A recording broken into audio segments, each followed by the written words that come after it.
السلام عليكم يا أحلى وأجمل متابعين حبايبي. النهاردة جايين بأكلة خفيفة سهلة جدا سريعة على البوتاجاز من فوق.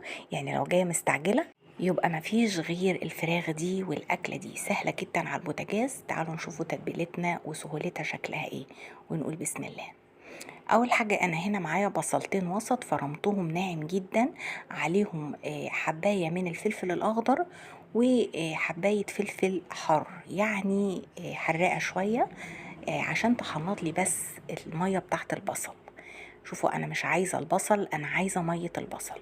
طبعا انا هعصره كويس جدا، بس تفل البصل ده انا مش هرميه لان انا محتاجاه في الوصفة بتاعتي. هنشوف هنعمل بيه ايه بعد كده، هيخلي لي الوصفة دي روعة روعة روعة.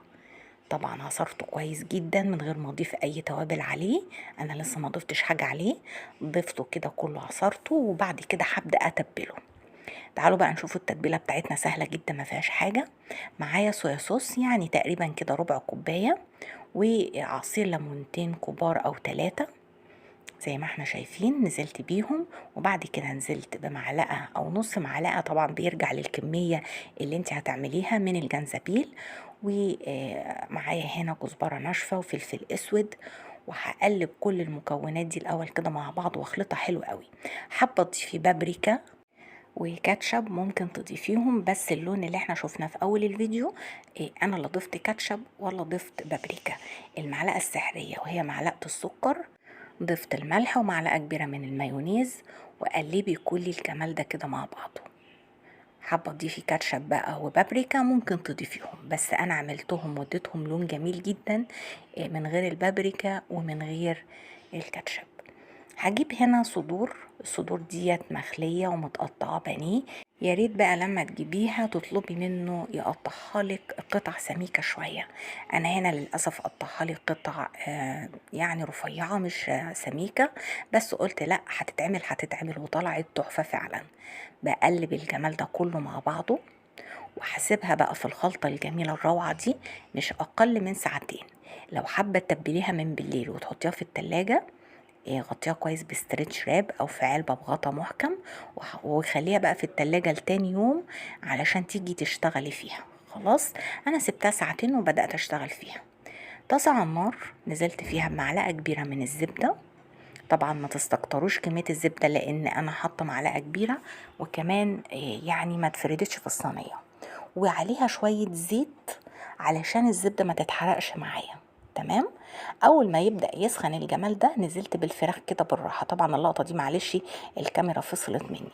نزلت بالفراخ بالراحة كده خالص. النار هنا فوق المتوسطة، انا مش عايزة نار واطية خالص علشان ما تنزليش المية اللي في الفراخ. نزلت كده وهتني بقى اقلب يمين شمال. اول ما الاقيها بدات تاخد لون هقلب على الجهه التانية واركنها على جنب واحط غيرها. زي ما انتوا شايفين كل ما الزبده لسعت معايا هتدي لون للفراخ روعه. طبعا انا كده مش بسوي الفراخ، انا يا دوب بديها لون.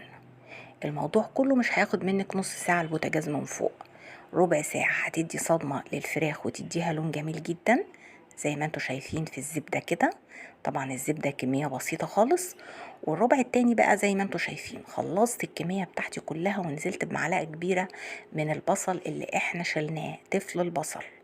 قلبته بقى مع الصوص والبهاريز اللي نازلة دي كلها بربع كوباية مية، وبعد كده بدأت ارص الفراخ كلها على بعضها في الطاسة او الصينية بتاعتي. غطيها لمدة ربع ساعة تانية وشوفي الجمال بقى. مش عايزة اقولك هتاكلي احلى فراخ على البوتاجاز من فوق بتتبيلة روعة.